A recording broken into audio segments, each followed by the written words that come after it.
hit the record. We're in, my goal is to finish chapter 3. So, because I think we've spent a lot of time in chapter 3, and we've been going kind of slow in a sense. So I will attempt to resist the urge to prove everything. See if it works, yeah? So we're, what's that? You'll keep me honest. Section 3.4 is where we are at. We're at page 120. My first example will be moving my computer so I can see what you're at. Oh, my bad. Yeah, that sounds good. 3.4. Scoot you down a bit there. All right. So let's see here. Theorem 3.4.24 says every separable Hilbert space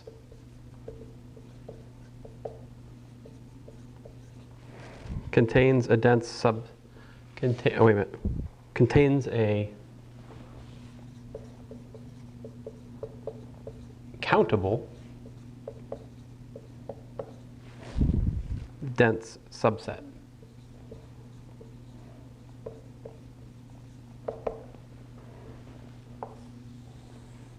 All right. At this point, I will do something different. I will stop and I will read the proof. Proof. Let Xn be a complete orthonormal sequence in a Hilbert space H. All right? And then he forms the set of, so he forms the set of rational, well, I'd say complex rational linear combinations from the sequence, all right? And he points out that that's countable. Okay. And then he says, since for every x in the Hilbert space, the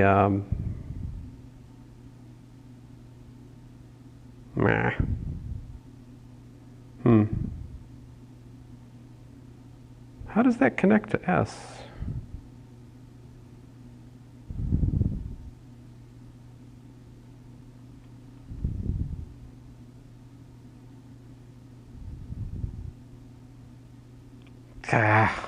Rats.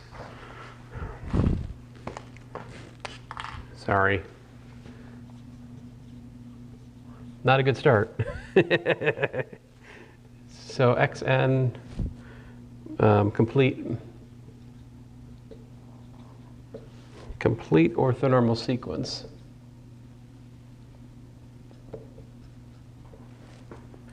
And he's got this S be the set alpha 1 plus I beta 1 x1 plus da da da plus alpha n plus I beta n xn, such that, you know, alpha I, beta I are in Q, n is an n, natural number.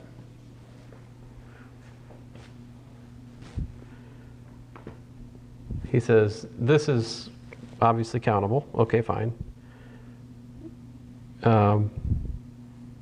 And then he says, since for every x in H,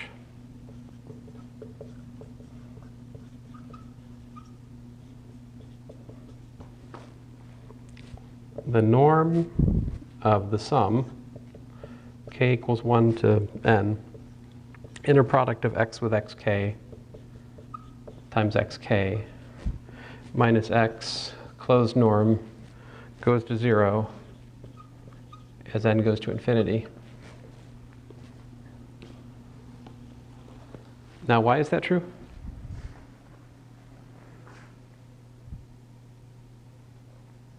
Okay, so, well, the theorem says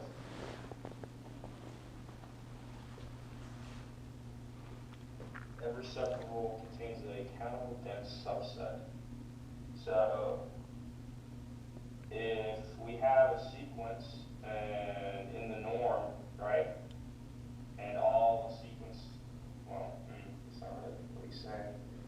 I guess I need to dissect the words, right? What does separable Hilbert space mean? How do we A separable Hilbert space is a space that contains a complete orthogonal sequence. All right, contains complete orthonormal sequence.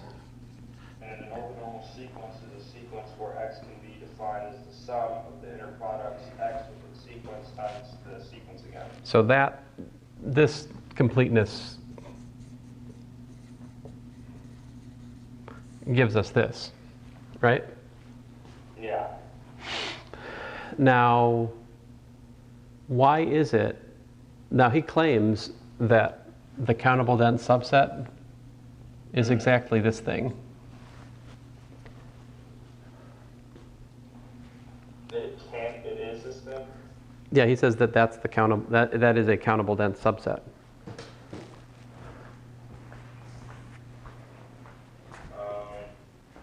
Well, I guess it is. I guess it looks linearly independent, and like, can you make an argument like the rationals and H is a H is kind of like an odd thing. Well, I mean, what does it take for it to be Be dense. dense, right? I mean, that's it, right? It's countable. Yeah, you just need the closure of S to be also an H. So I think that's the. Which the closure can be defined as, all the limit points. Or all the sub, that's compactness. I think closure can be defined as just all the limit points of X. Yeah, you can take it's like you can take all possible sequences, right? Yeah, and then I guess the more concrete way to define it is like all the intersection of all possible sets that contain S. Well, yeah, but that's not terribly useful. I think we need to think sequentially here. So the closure of S, I would say it's like this, right? It's like, let's say it's S naught. That's the wrong thing to say. It's X, such that, Sn converges to X for, Sn, which is a subset of S, right? Basically. So the question is, why can you get arbitrary X in the Hilbert space? Why can you get arbitrary X? Uh-huh. Well, we said it was complete. So we know how to define all the X's. And the closure, like you said, is all the C. So we have to have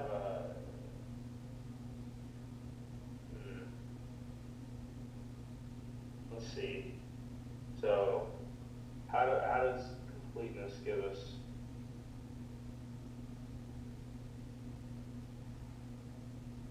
Well, is it like an argument that, like, if you vary a particular X, you have to take like the subsequences of the X also have to hold the same property? Like, you can't just have the sequence itself? Well,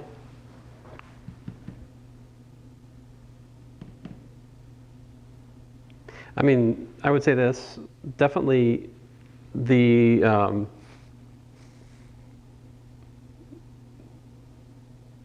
I mean, you can see this is true, right? It seems like there's got to be more to it than just this, but definitely this is a subset of this, right? Because you could take alpha, take. What did you just write? Sorry. I said that the sequence, the complete orthonormal sequence, is a subset of this S. Subset of the S, yeah. So.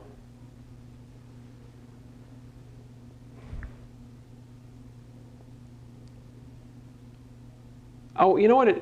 Okay, so this is, I think I understand, Audric. Okay. I think I understand. Let me explain. We can, the argument is this. Whatever lambda is equal to x with xk, right? That's an element of the complex numbers, right? There exists a pair, alpha k plus I beta k, which will go to lambda as k goes to infinity. I mean, this is something that's like,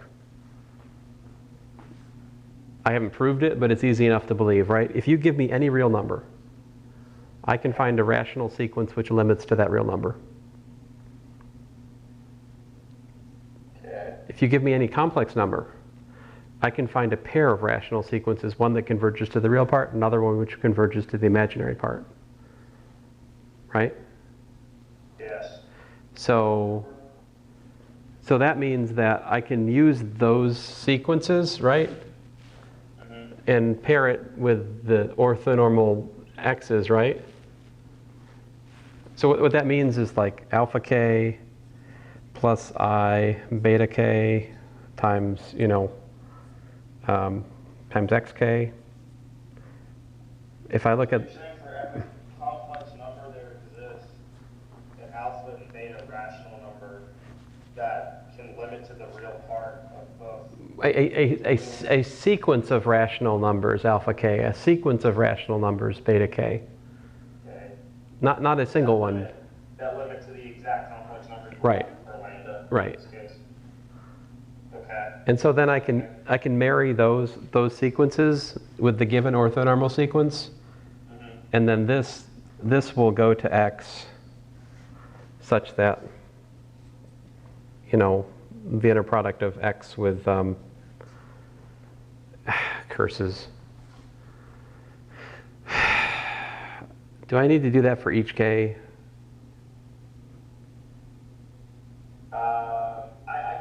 Oh, fine. I got a problem here. I should put a k on this.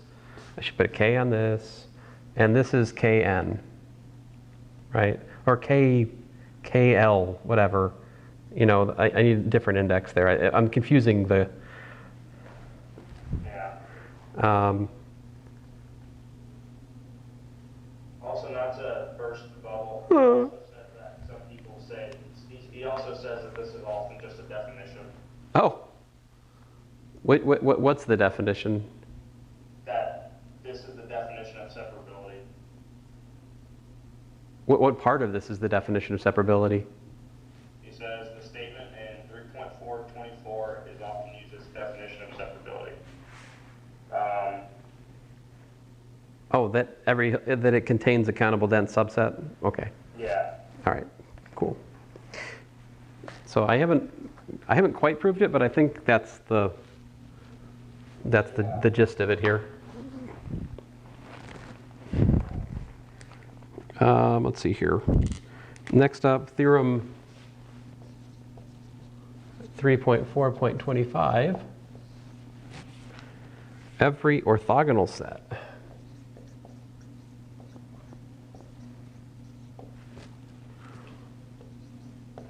in separable Hilbert space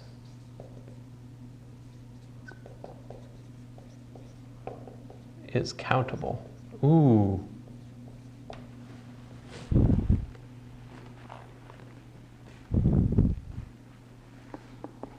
So, Can you define orthogonal set first? orthogonal meant that the inner product with x and y is equal to 0 for x not equal to y.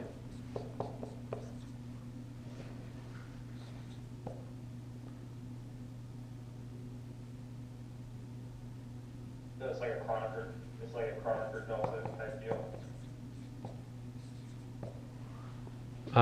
Yeah, but orthogonal doesn't assume normality, so I can't say Kronecker delta. I'd have to say.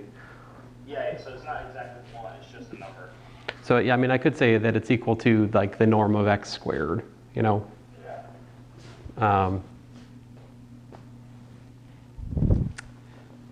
This is the one that ruins quantum mechanics, I think, because later you have physical systems where you're looking at eigenvectors, and if the eigenvector is labeled by a continuous label, then it couldn't find its home in a Hilbert space because an orthogonal set.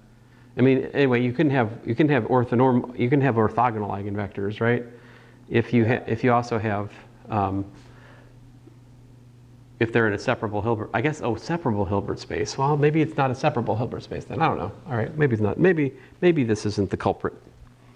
All right, so he says let S be an orthogonal set in separable Hilbert space H, and let S1 be the set of normalized vectors from S. And then he's like, so essentially this, so normalize S without loss of generality, right?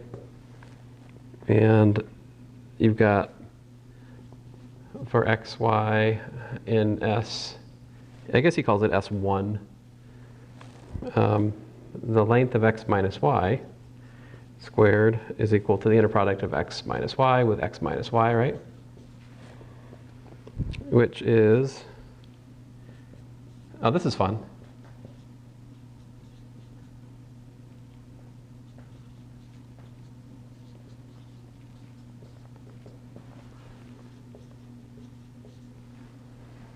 This is actually very fun. So the middle two are 0, right?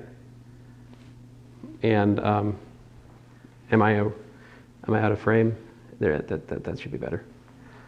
So 0, 0, this is 1, so you get 2. So the distance between x and y is square root of 2.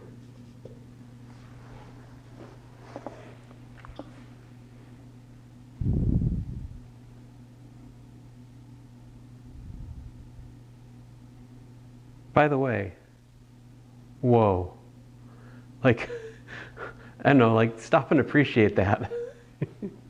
So if you had a 20-dimensional space, right? 20-dimensional space with an orthonormal set, they're all within square root of 2 of each other. Although I guess that's not too surprising, right? Because they are, after all, points on the unit sphere. So it kind of makes sense. But then he's like, consider the collection of 1 over root 2 neighborhoods of every element. Clearly, two of these neighborhoods have a common point. But every dense subset of H must have at least one point in every neighborhood, and H has a countable dense subset S1. So S1 has to be countable, thus S is countable, proving the theorem.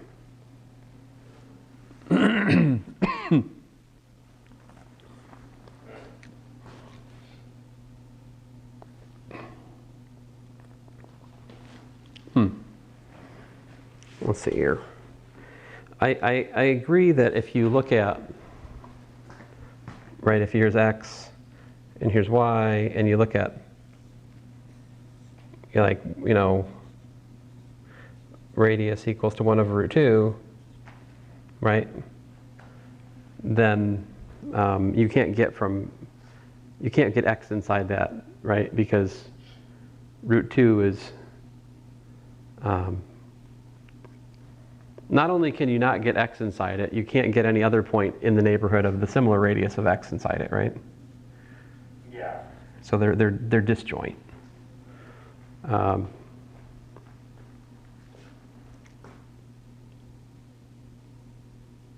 But that's, I mean, well, he's playing it awful close, right? I mean, they could kind of butt up against each other, but they're fuzzy, so they don't intersect, right? Mm-hmm. So. Fine, but he says, clearly no two of these intersection neighborhoods can have a common point. Every dense subset of H must have at least one point in every neighborhood.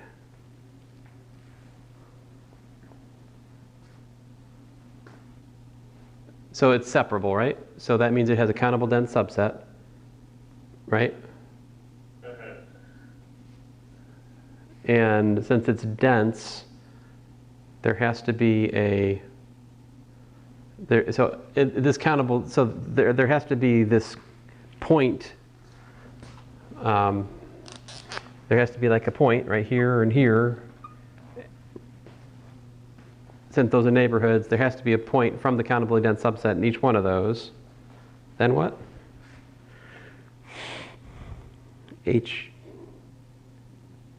S1 has to be countable.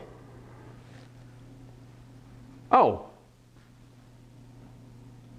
Okay, yeah. So if there's a yeah, obviously if there's at least one point, in the countable, that makes sense, I think.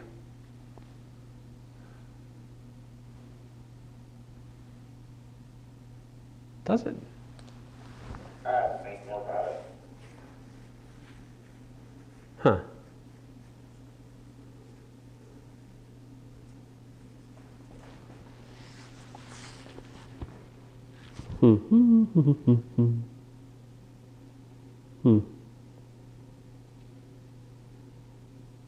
Thus, S is countable.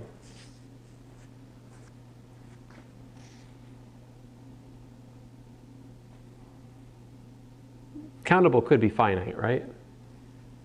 Yeah, I mean, by definition. Okay. The larger point is it can't be beyond countable. It can't be beyond countably infinite, right? That's the larger point. Is like if you suppose that you had this situation where you had a continuum, right, worth of an uncountable, right, an uncountable orthogonal set, then you'd be faced with the daunting proposition of finding a point in your countable set that you can put into each one of these neighborhoods, these uncountably infinite collection of neighborhoods. Yeah. So you can't do that. That's why the orthogonal set has to be countable. Because otherwise you could fill an uncountably infinite collection of boxes with a countable collection of points. So, and they're distinct boxes, right? So this is a pigeonhole principle or something. I don't know. We're talking. It feels pigeony. I haven't taught that course in a while, so let me not blather. Okay, so definition: Hilbert space isomorphism.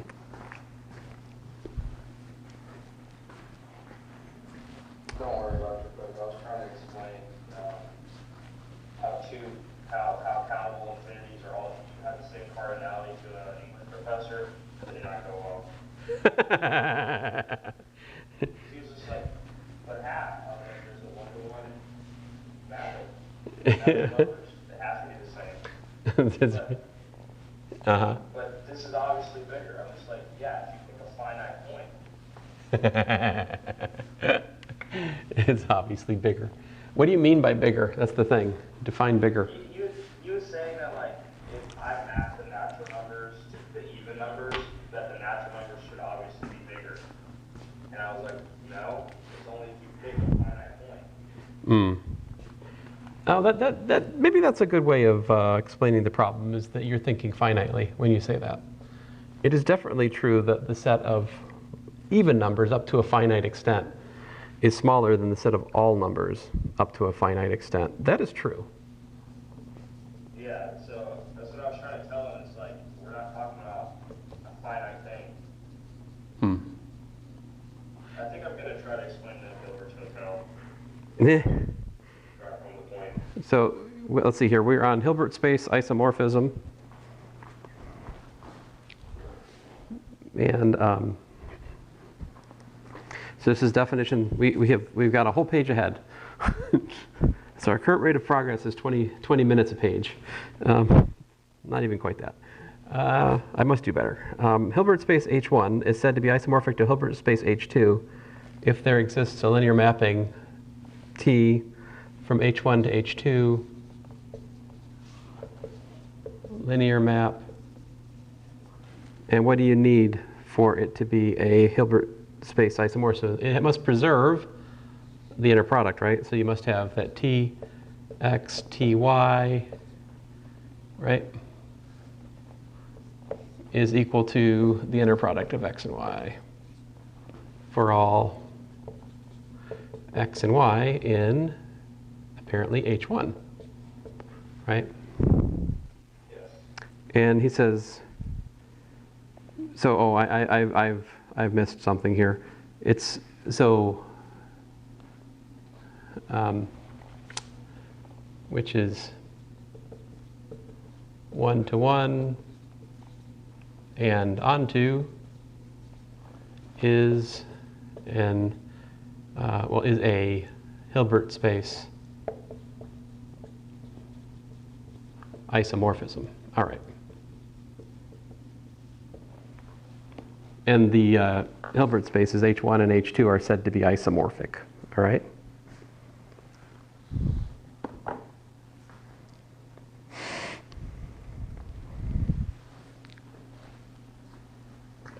And to be a bit more pedantic here for a second, of course, we're talking about, here we're doing the inner product in space 2, whereas here we're doing the inner product in space 1, right?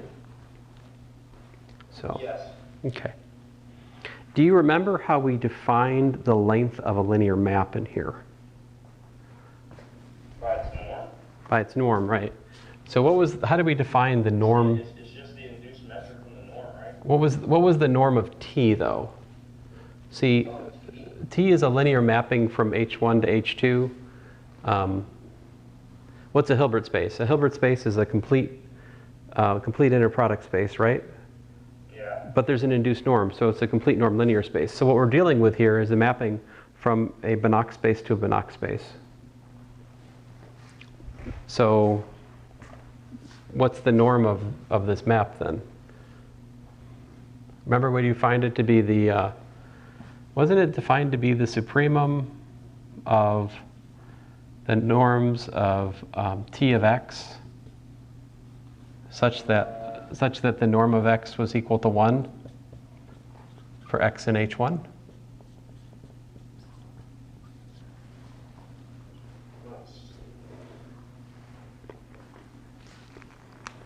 Yeah, while you're doing that, I'm going to sit down.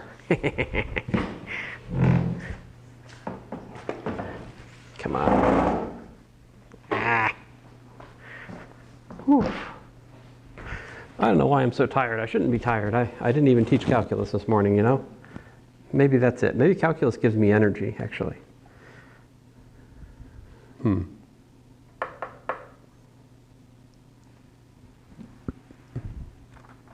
So we defined back in the chapter 1, I believe, and we talk about, linear mappings in section 5. And so he defined linear map, and then he defined continuous map, bounded linear mapping. Linear mapping is continuous if and only if it's bounded. Then in theorem 1.58, we defined the bounded linear maps from E1 to E2, and we defined the norm of such a mapping to be the supremum over the unit ball of the image of the images under the mapping. It's what I wrote. Wait, so that's also the metric? Page 27. What's that? Yeah, but that's also the metric is how the norm is defined? The metric? What Yeah, did I say metric? distance. I'm sorry? How you define distance? Oh, well, I guess, I suppose you could think of it as the distance of T from the origin in the space of operators. I mean, that's true. Well, I'm actually speaking about the actual metric of the space. Oh, Is the metric of the space always induced from the norm? in this context, yes. In the Hilbert space context, we have to be talking, I got your question now. Yes, it has to be the induced norm, so right, that's why this is calculable, because this is, after all, nothing more than the square root of the inner product, right, of T of x with T of x, which is, of course, the square root of x with x, which is, of course, x, right? So this is a very boring supremum to calculate because it's like the supremum of 1, right? So this one I can do. This is equal to 1. All right? So the length of a Hilbert space isomorphism, right, or the norm, if you will, is 1. And that's actually kind of cool, right? I mean, I don't know. I guess if you had to guess something, you'd guess this, right? If you're like, what's the length of a Hilbert space isomorphism? Surely it must be 1. What other number could be preferred? But anyway. Well, the only thing that a distance function and a norm have in common is the triangle inequality. The only thing that a distance function and the norm have in common is the triangle inequality. So a norm also says that the norm of I mean, norm of x equals 0 implies that x is 0. there's Scalars, and that you have the triangle inequality. I mean, they are different things for sure, right? But to me, the metric like the distance from a point to itself is 0. To me, that seems to be the part of the distance concept, which is the same as like the norm is 0 only if we're talking about the 0 vector, right? Like. Yeah, but does the norm from y to x have to be equal to the norm from x to y? Yeah. Okay, so is that just implied? Well, I mean, that's from the norm of x minus y is equal to the norm of minus 1 times y minus x, which is equal to the absolute value of minus 1 times the norm of y minus x, which is, yeah, I mean, they're equal. And of course, so the distance function that's induced from the norm is just this, right? So that is, you know, there's an interplay here if we want to talk about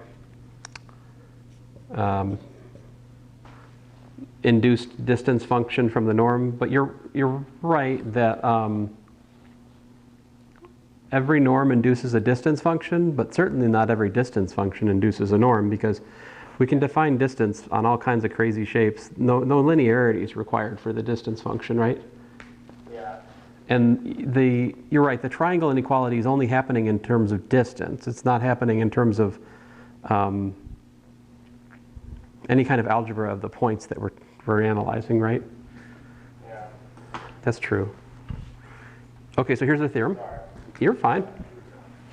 You're fine.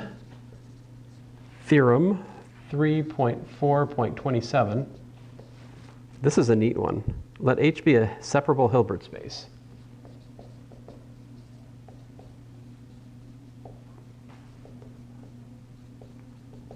What does that mean? As we just learned, that means H has a countable dense subset, right? Right? Is that right? Yeah, if it's finite dimensional. If it's finite dimensional? Yeah, what does it say? Finite dimensional Hilbert spaces are considered separable. But you said that he also said that in theorem 3.4.24 that the theorem become a definition for a lot of people, right? Every separable Hilbert space contains contains a countable dense subset. So that's what we're talking about. It contains a countable dense subset, right? And then there's cases here. If the dimension of H is infinity, then H is isomorphic to L2. And if the dimension of H is equal to big N, then H is isomorphic to Cn. And we're saying Hilbert isomorphic, right? Yes, Hilbert isomorphic, of course. Yep.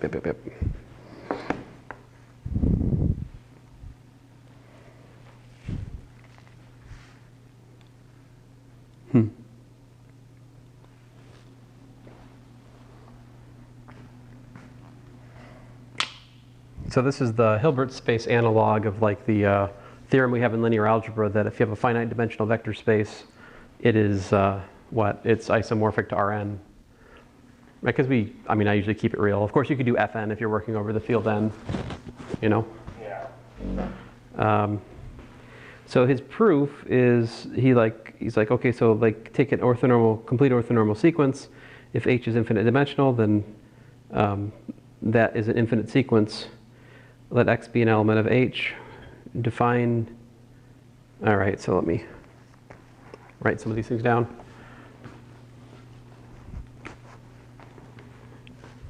So proof, it's got Xn orthonormal sequence in H. And we'll suppose dimension of H is infinity. This implies that this is an infinite sequence.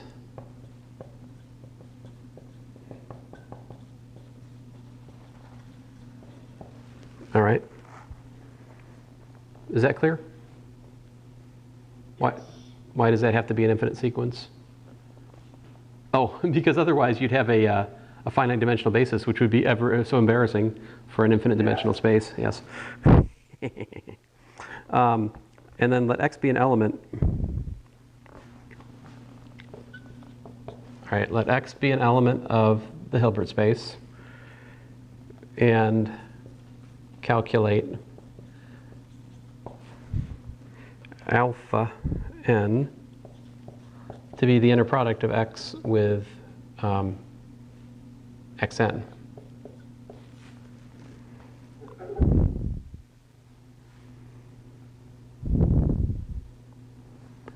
And define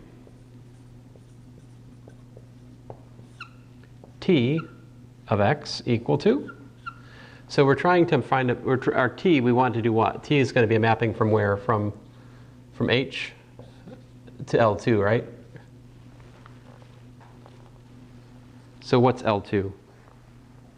The space of Lebesgue integrable function on R defined by... oh, no. Wrong L2, wrong L2. Easier than that. This is little L2.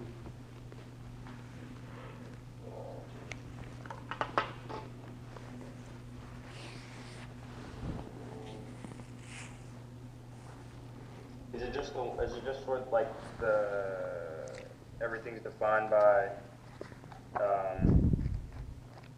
the integral of the absolute value of the function? There's no function here. It's just a sequence. So this trying to find where these entered the story. I think it was like it's way back, like example 1, page 5. So LP spaces, this is L2. It means that the series of squares is less than infinity. So it's sequence basically alpha n, an element of L2, means that the sum of the modulus of alpha n squared, n equals 1 to infinity, is finite. That's the definition of L2. It's the square summable sequences. Okay, so this doesn't have to do with. Okay, so I'm thinking of different L. Oh yes, you're in the integration world, so different L. Yep. So here we've got this orthonormal sequence. We've got a point in the Hilbert space. We're trying to map it to a sequence. It's inescapable what I have to write down, right? What I have to write, I mean, it has to be. What else could it be? It's this, right? It's this sequence. And then, so, okay, does this define a linear map? Right? Yeah. I mean, so if you had, x plus y with xn, what do you get? You get xxn plus yxn, right? So maybe this would be your alpha n, this would be your beta n, let's say. And so if I did t of x plus y, then by definition of t, I would have alpha n plus beta n, right? But by definition of addition of sequences, term by term, that's exactly the sum of the sequence alpha n and beta n, which is precisely t of x and t of y. So there's the additivity. And the proof of homogeneity for the mapping is similar. So it's additive, right? All right, so we've got this linear map from the Hilbert space to L2, and what else do we need? Well, don't you need that the inner product stays the same? Yeah, we also need that it's 1-to-1 and onto, right? Oh yes, we need. You're very good. We need it preserves the inner product, and we three things by my count. We still need 1-to-1. We need onto, and we need preserves the inner product. Okay, that's what I thought. So because he said isomorphism, and I'm just like, okay, but he said 1-to-1 and but he doesn't say it has to be bijection. Oh well, no, Maybe like in the process of preserving the. Oh, he didn't. Wait a minute, he didn't say it had to be a bijection. No, he said the 1-to-1 linear mapping.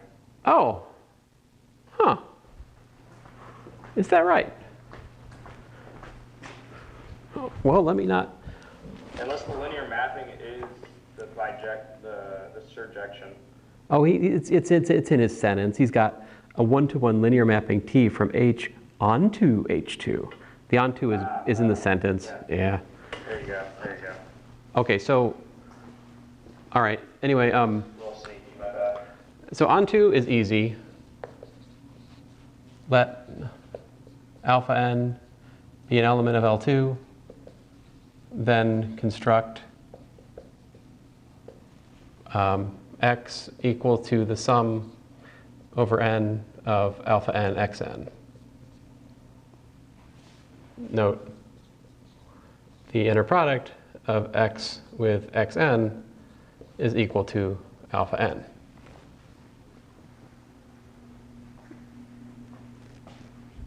Hence,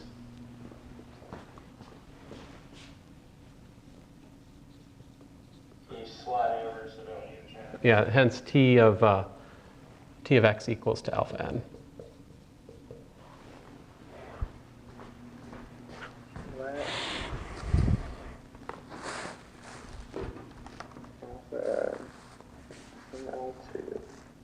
You're good. So I took an arbitrary point in the codomain, and I picked a vector in the Hilbert space which maps to it. So yay. And 1-to-1, if we had t of x equal to t of y, that would imply you have alpha n equal to beta n, right? But that means that alpha n is equal to beta n for all n equals to 1. The only way you can have two sequences to be equal is for them to be equal term by term, right? Thus,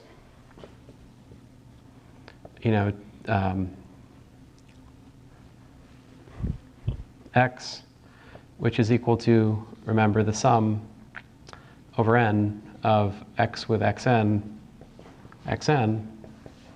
well, that's the sum over sum over n of alpha n xn, which is equal to the sum over n beta n xn, which is equal to the sum over n of, I'll get out of the way here a second, y with xn, which is also known as y. So, hooray, 1-to-1. And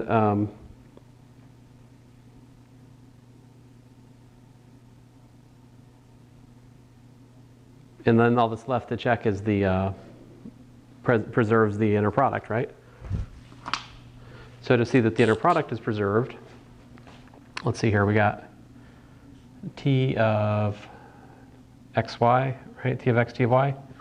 And I'll keep using my beta notation since I started it,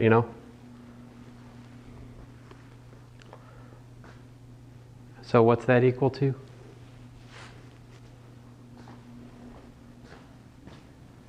You got yourself. Right, so I can, in terms of the notation I've already developed, that's alpha n xn, right? And let's say over n and sum over j of beta j xj, right? Which is going to pull out a sum over n and j of alpha n beta j conjugate with xn xj by properties of the inner product on the Hilbert space, but that's a Kronecker delta because we assumed it's an orthonormal sequence, right? I hope we got, please tell me it's an orthonormal sequence. Yay, orthonormal sequence. All right, so Kronecker delta, and lo and behold, we have the sum over n of alpha n conjugate, also known as the sum over n of the modulus of alpha n squared, which, by the way, is by definition the inner product in L2.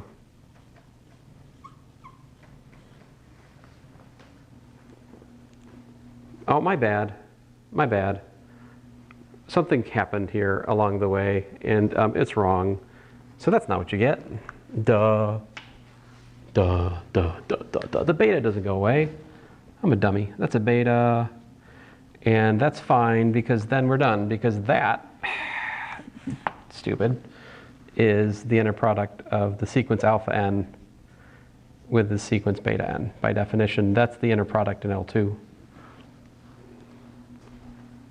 Which we haven't talked a lot about, so if you forgot about it, understandable, right? But that inner product in L2 was defined in chapter 3.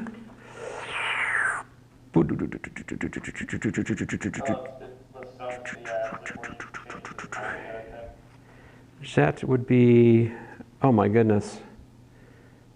Well, okay.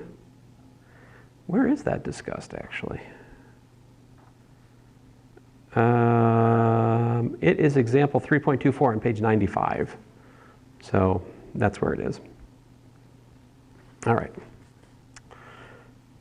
So yeah.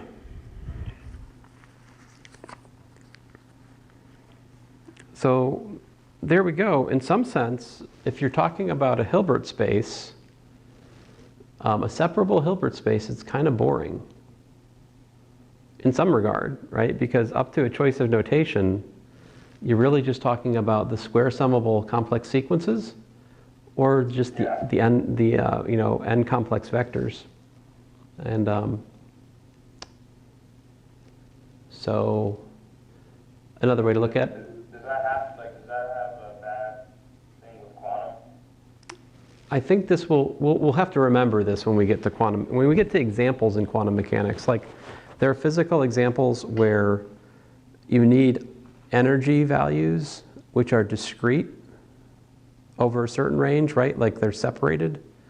Yeah. And then when it gets past a certain amount, it goes to the continuum, right? When the particle gets out of the finite potential well, it becomes it becomes unbounded, and as such, once the particle's unbounded, it no longer has a discrete spectrum of energy eigenvalues. So if you're thinking about that all in terms of one overarching space, you're talking about wanting an operator which has states. The states of the operator are the eigenstates, all right? And if we're talking about a Hermitian operator, which we will be, because Hermitian operators have eigenvalues which are real, then you have theorems about orthogonality of Hermitian operators.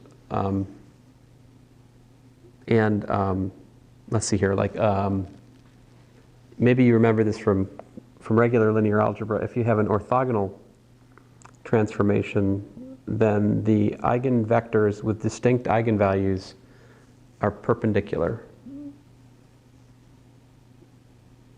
Like if I have an orthogonal transformation and I have an eigenvector with eigenvalue 2 and I have another eigenvector with eigenvalue 3, those eigenvectors will be perpendicular.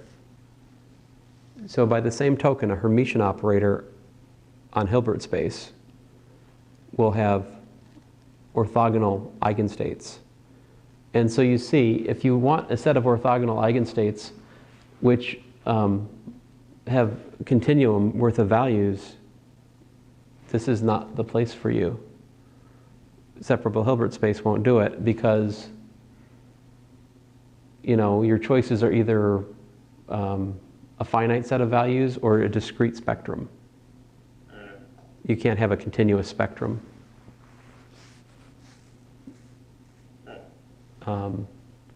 Because the energy eigenvalues, the energy eigenstates will form a basis for your space and thus an orthonormal sequence. And if the label for so the energy itself is the label of the energy eigenstates. And if your label is a continuous label, then it doesn't quite fit into this realm. But we are assuming separable, so maybe that's the way out, yeah? Yeah. Well, anyway. Let's see here, what does he say? He says, since any infinite dimensional separable Hilbert space is isomorphic to L2, it follows that any two such spaces are isomorphic. The same is true for real Hilbert spaces. Any infinite dimensional separable Hilbert space is isomorphic to the real space L2. And in some sense, there's only one real and one complex infinite dimensional separable Hilbert space. All right. So the next section, section 3.5, is on trigonometric Fourier series. Which I think is an interesting section. It's full of interesting formulas, but we are going to skip it for the moment.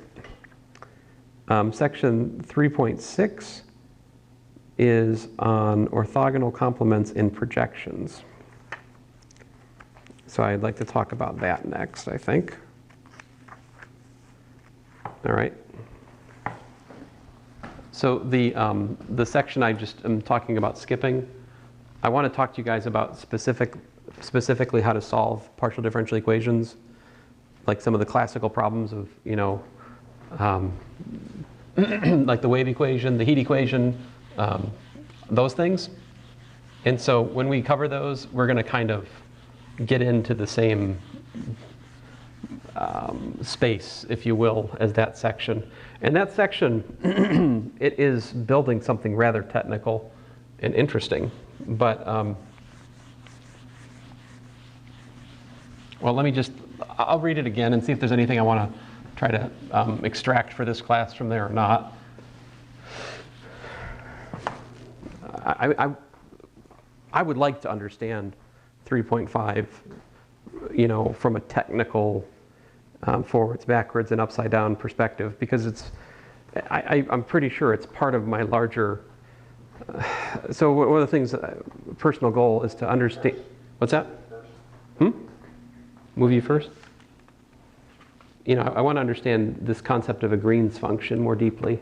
And I think, you know, he has talk about a summability kernel in that section, and that is tied to the story of the Green's function. And so, you know, what am I talking about? What's a Green's function? Well, I am not able to talk about that right now meaningfully. So Is that the function that calculates the derivative of the area? it is, no, it's not that kind of Green's theorem. It is, the Green's function in some sense is the inverse operator to a differential equation. It's some way, it's like so if the differential equation is a map, the Green's function in some sense defines an inverse map. Okay. But I'm being very, very hand wavy with that statement. But anyway, section 3.6. Try to get through this quickly here. So we have orthogonal complements and projections. So what's an orthogonal complement? So you have S, a subset of E, and what is E? Inner product space.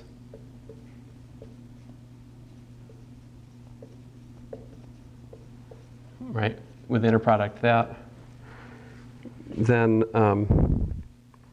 X in E is perpendicular to S if the inner product of X with S is equal to 0 for all S, little s and big S.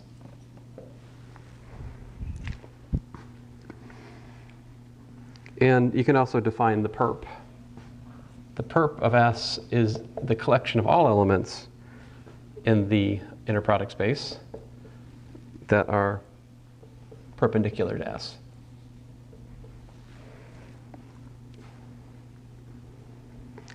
This is the so-called orthogonal complement of S.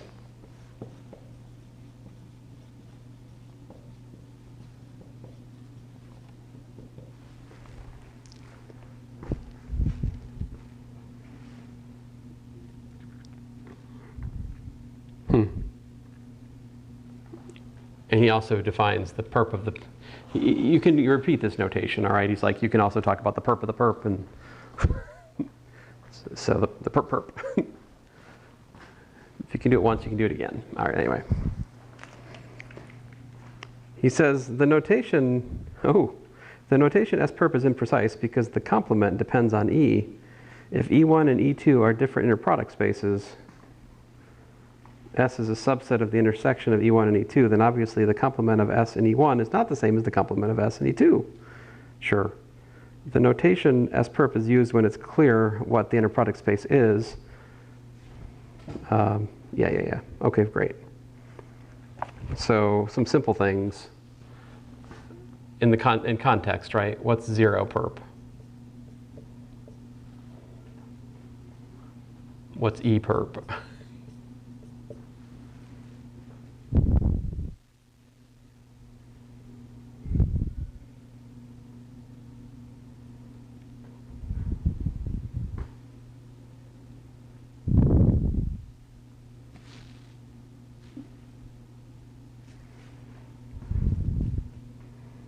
And we say that A is perpendicular to B if X is perpendicular to Y for all X in A, Y in B. So it's you can talk perpendicularity of sets, perpendicularity of an element, all these things.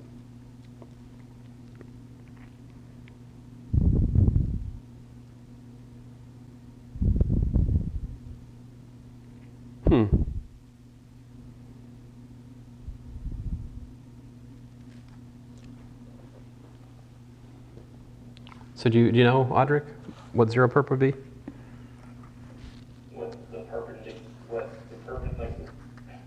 The complement of being perpendicular to 0?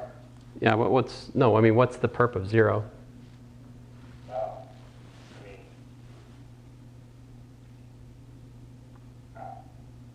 Either everything or nothing. It's everything, right? Because it's just X and E, right? Yeah. Such that the inner product of X with 0 is equal to 0, but that's just E. So the perp of 0 is E. The perp of E is just 0.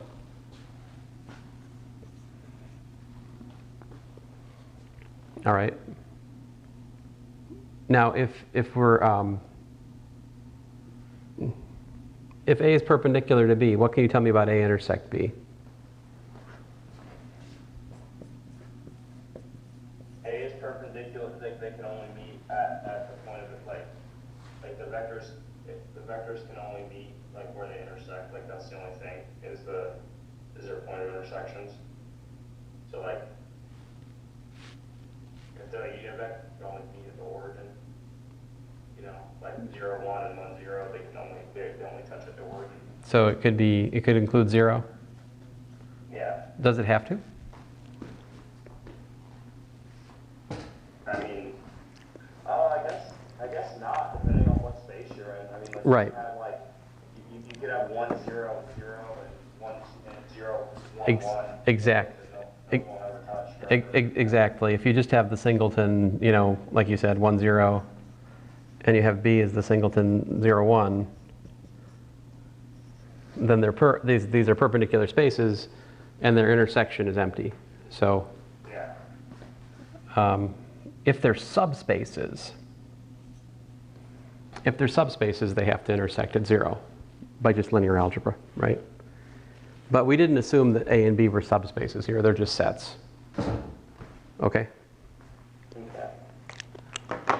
Alrighty, then.